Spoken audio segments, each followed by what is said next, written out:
Hello everyone, my name is Kirby G with Kirby G's Points and Miles, and it might be time for a Citi Fling. Now what do I mean a Citi Fling? Right now, I currently have no credit cards issued by Citibank. Except if I want to count my credit card issued by my company for different travel and expenses, that's done through Citi. But I currently have no personal cards through Citibank.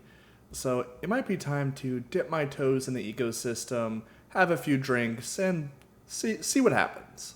So I am currently at 524 right now, and I will be for quite a long time. So unless I exclusively chase business cards, I will not be getting many cards from Chase for a while.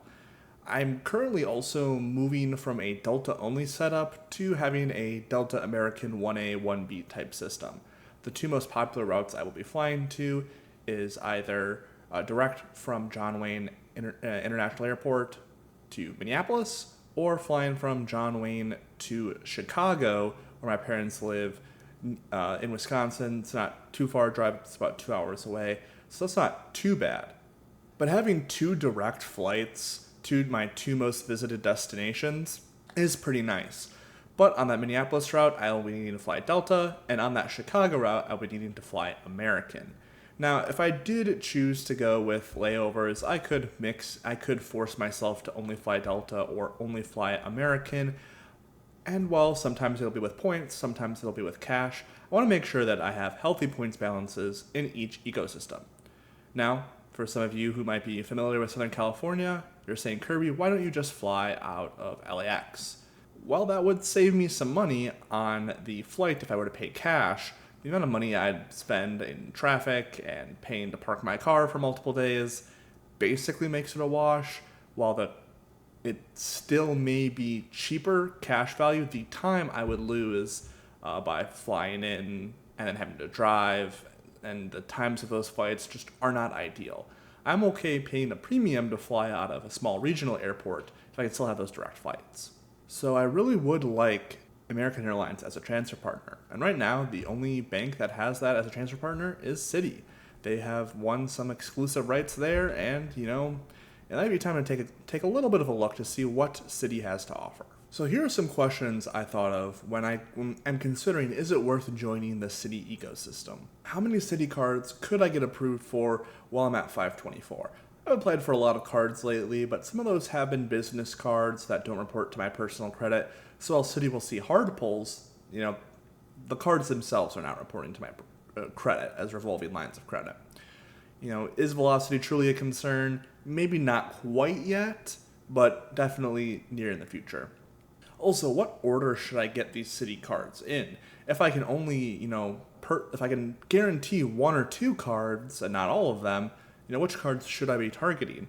Should I go for a Citi Strata and a Citi Strata Elite combo, or maybe a CSP CCC combo for the Citi Strata Premier and Citi Custom Cash? I personally don't think I need a double cash.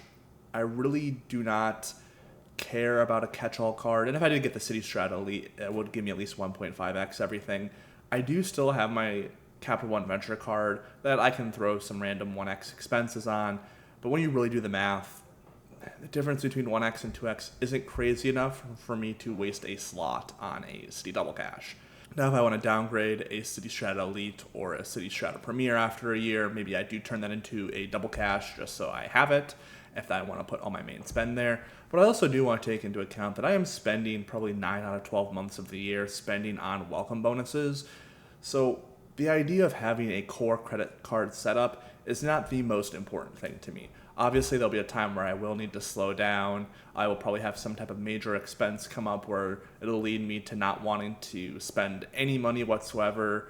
And while I try not to overspend on credit cards, when I am working on sign-up bonuses, as I mentioned in previous videos, that's when I try to find new things for my apartment, upgrading my travel gear, things like that. Things that I was going to spend, but I strategically planned them around welcome bonuses. Well, if I'm not working on a welcome bonus, I'm not making those purchases, so my spend will go down. So that's, again, kind of my mindset. How important is it to actually have a setup versus ways to generate points? And I'm almost 99% sure the next card that I'll be applying for is a Citi American Airlines card. One of the cards right now has a waived annual fee and an 80,000 American Airline miles sign-up bonus for spending $3,500 in 4 months. It's a very easy welcome bonus to hit, and so if I can get approved for that card, I immediately will go to 624, and Citi can be stingy with applications, so we gotta keep that in mind. And then finally, how fast can I apply for these cards? Do I do a couple double applications? Maybe with the same bank, that's not too smart, but I need to do some research of, what order works best for me. So I just want to take a quick, brief, high-level overview of these cards. There's definitely more perks and benefits or fun things to learn about some of these cards, but I'm not going to go over every single detail. So let's start with the Citi Strata card. Right now, the sign-up bonus is for 30,000 points for 1K spend in 3 months, and it does have a lot of nice multipliers. 5x on the Citi portal, 3x on supermarkets, gas, EV charging, 3x on a select category of your choosing, 2x restaurants, 1x everything else. Again, this card can do a lot of work and hit most of your spend categories. Now, restaurants you'd like that to be 3x, but still, this card does a lot multiplier-wise. Now let's pair that with the Citi Strata Elite. Right now it has an 80,000 point welcome bonus for 4K spend in 3 months, 12x on hotels, rental cars, and attractions in the Citi portal, 6x on flights in the Citi portal, 6x restaurants during Citi nights, which is a specific period of time during the weekend. I'm in the West Coast, so that actually means I'd have to eat dinner a little early to get the 6x bonus, but normally restaurants are 3x and 1.5x everything else. Now, as I mentioned in that last Citi Strata card, this card would be a restaurant card and your catch-all card, and you put all your travel expenses on here. The Citi Strata Elite combo is a nice little combo to get all of your spend done in 2 categories. Now, it doesn't have every single category possible, but for those who value simplicity, that's a nice little 2-card combo that can get you pretty far. Now, I also want to mention the cost of the Citi Strata Elite. It is a $595 annual fee card, and I just want to highlight all the credits it has and think of which ones would be good for me. The $300 hotel credit in the Citi portal, which does have a 2-night minimum, which might be a little annoying to use, but I could definitely make that work. Sometimes I would like to always book hotels on points, but I don't have a ton of hotel points, so getting an extra $300 off in cash for maybe a repositioning flight, or, I guess that would only be 1 night, but having the last 2 nights of a trip somewhere, or you fly in somewhere, you're going to spend 2 nights there, I wouldn't mind, $300 credit. I'd definitely use it. $200 Black Lane credit, it's like a limo service, not even going to talk about that. $200 Splurge credit, I won't go too deep into it, basically a $200 statement credit for a bunch of random things. I would, it has American Airlines on there and Best Buy, I believe, so I can get some use out of there. Comes with a Priority Pass membership, which I desperately need, because right now the only lounge access I have is through Delta Sky Clubs, so I gotta find a way to get Priority Pass somehow, just so I can have some lounge access while I'm not I'm not flying Delta. And then also it comes with 4 American Airlines Admiral Clubs passes, which again would be great for me because I do believe there's an Admirals Club in John Wayne Airport. I'm not too sure, but I think that's the only lounge they have, which, again, would be nice if I'm flying out of there a lot. And finally, $120 TSA PreCheck Global Entry credit comes with pretty standard with cards like this. So if I really look at it, I would, I get about $500 in credit value, and then is the $95, is it made up in the Priority Pass and the Admiral Club passes? I'm not too sure. This is kind of a really close break-even card for me. I'd really have to consider how many points I'm generating through those multipliers and go from there. All right, let's look at the Citi Strata Premier card. 60,000 point sign-up bonus, 4K spend in 3 months, 10x on hotels, rentals, and attractions in the Citi portal, 3x on air travel and other hotels, 3x restaurants, supermarkets, and gas EV charging, 1x everything else. Again, a really nice card multiplier-wise, nice 10x for a lot of categories in the Citi portal. I don't really book any airfare on the portal. I always book my airfare direct. But hotels, if I am not going to be staying at either an IHG or a Hilton hotel, if a different hotel makes sense, I'll book it through the portal and maximize the amount of points I can get. So having a 10x on a $95 annual fee card is, fairly decent. Another thing to highlight is that if I want that American Airlines transfer partner, I have to either have a Citi Strata Premier card or a Citi Strata Elite card to get that one-to-one transfer bonus with American. Now, the Citi Strata Elite does come with a hotel credit, but it's kind of complicated to use, and I personally would not use it. So again, for myself, I'm not mentioning it here, but I do believe it's like you get a $100 credit if you spend, I think, 3 nights at a hotel, or it's $300 or something like that. Again, if this card is interesting to you, definitely look into it. When I'm thinking about my process here, and the purpose of this video is to talk through this, I just discredit that.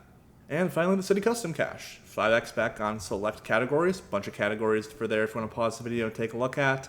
I'd probably use it at either restaurants or gas stations. And then 1x everything else. And a fun thing about the Citi Custom Cash is that if you do have other Citi cards, you can product change them into other Citi Custom Caches. So you can have 2, 3, 4, 5, 32 custom caches if you really want.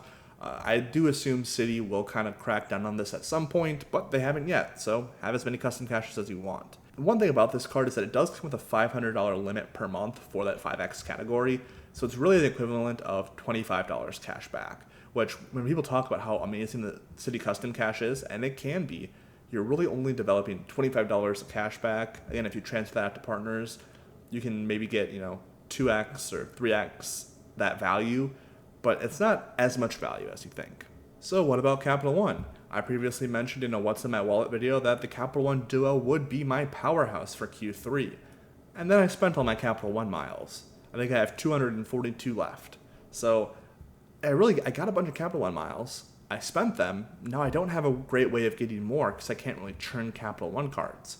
Now, Capital One Offers does have some amazing offers, but I am kind of focusing on using Rakuten for the most part right now. A lot of the high-level offers that Capital One is sending me, I'm just not really ready to spend money there. There are some great values on like Get Your Guide or Viator or Hostel World. I think I just saw a 30x Capital One offer for Hostel World, which I do love staying in a hostel every once in a while. So that would have been a great one for me to use.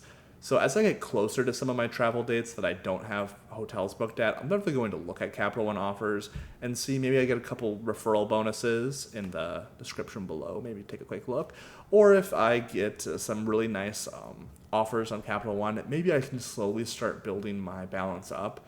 I'm definitely not ever canceling my Capital One Saver card, and I will either be product changing my Venture to a Venture One, or maybe I just eat the $95 annual fee and just make myself save $95 in the Capital One shopping portal so I can claim I got some $0 effective annual fee. We'll see. But I'm just kind of concerned that I do this with Citi as well. Can I continually generate enough Citi thank you points to keep on going? We'll see. So will I be applying for a Citi card? What card should I start with? Please leave that in the comments. Of those 4 cards, which one would you apply for first? Again, should I just get a Citi Custom Cash just so I can lock in at least one and then chill out until I can get another one? And do I start with a Citi Strata Premier or a Citi Strata Elite or maybe the Citi Strata card? I would love to hear everyone's thoughts and concerns about where I should start with the Citi ecosystem. As I said, I'm leaning towards the Citi Custom Cash, mainly because all the other Citi cards that I mentioned recently had higher welcome bonuses. And now that it seemed to be standard, right now it does say the Citi Strata card, that 30,000 point welcome bonus is a limited time offer. So maybe that goes down to 25 or 20. I'm not too sure. So I don't know. Maybe I start with that one because it does say limited. But if I'm going to get the Citi Strata Elite, I really want that 100,000 point bonus. And I don't know if they'll ever go above 60,000 again for the Citi Strata Premier card. Love to see it at 75 again. I'd probably apply for it right away. But we'll see. So right now my mentality is to get the Citi American Airlines card, lock in 80,000 American Airlines miles, and then get a Citi Custom Cash, and just kind of chill out for a few months. Maybe pick up a card in December to maximize Christmas spending, but again, that's a couple months away. I am still working on my Chase Inc. Cash sign-up bonus, but I do have 6 months to do that. Or more like I have 3 months to do 3K spend and then another 3 months to do another 3K in spend. So I could mix in another welcome offer and use that towards my rent.